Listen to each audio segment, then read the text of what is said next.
during his meeting with Trump. Putin stepping to the mic to claim that Trump agreed with him when he, Putin, denied that Russia hacked the U.S. election.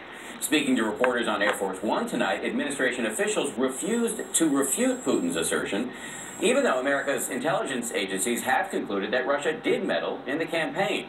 There is also a new report tonight about a previously undisclosed meeting in the heat of the campaign between members of Trump's inner circle and a Russian lawyer with ties to Putin. ABC senior White House correspondent Cecilia Vega starts us off tonight from Hamburg, Germany. President Trump tonight on his way home, the White House calling the trip a success. And today, even the president was still talking about that historic face-to-face.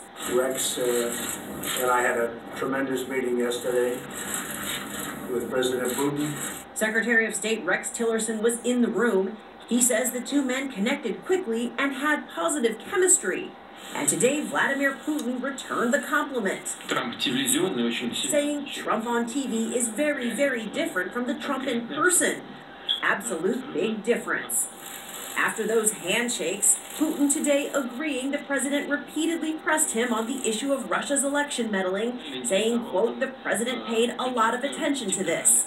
The U.S. intelligence community is in agreement. Putin ordered Russian interference in the 2016 campaign with the goal of helping President Trump win. But in that meeting, and again today, Putin repeated his denials. And he said the president accepted them, saying, quote, it seemed to me that he took it into account and agreed. Putin telling reporters, you're better off asking the president about it. And they did. Mr. President, did the Russians lie about your meeting yesterday? But he didn't answer. And today the White House would not publicly dispute the claims that the president accepted Putin's denials. And tonight, the New York Times reporting a new chapter in the Russia story. The president's son, Don Jr., his son-in-law, Jared Kushner, and former campaign chairman Paul Manafort held a meeting at Trump Tower with a Russian lawyer who has ties to the Kremlin. The previously undisclosed meeting happened just 2 weeks after Mr. Trump won the Republican nomination. In a statement to ABC News, Don Jr. said an acquaintance asked him to attend the meeting and that it was primarily about an adoption program. A source familiar with the meeting says the campaign was not discussed. The president and his team, also in another high-stakes meeting, seated across the table from China's Xi Jinping. In front of the cameras, no public push for China to take a harder line on North Korea in the wake of last week's successful intercontinental ballistic missile test. I know they will have eventually success. It may take longer than I'd like, it may take longer than you'd like, but there will be success in the end one way or the other.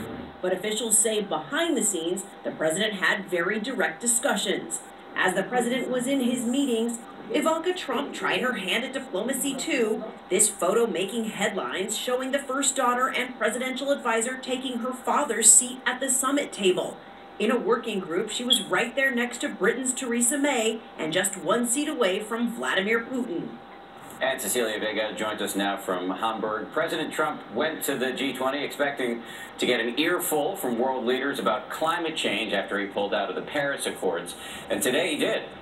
He certainly did, Dan. In fact, today, German Chancellor Angela Merkel singled out the U.S., saying that she deplores the United States' decision to pull out of this Paris deal. Today, 19 countries here at the G20 signed on to the summit's resolution about climate change, Dan. Every country except the United States.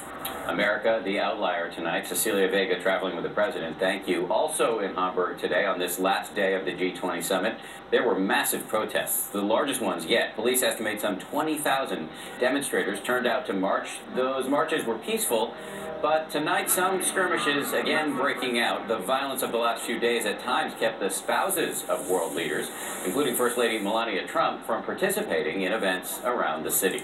And a quick note, we'll have much more on the G20 news, plus George interviews Treasury Secretary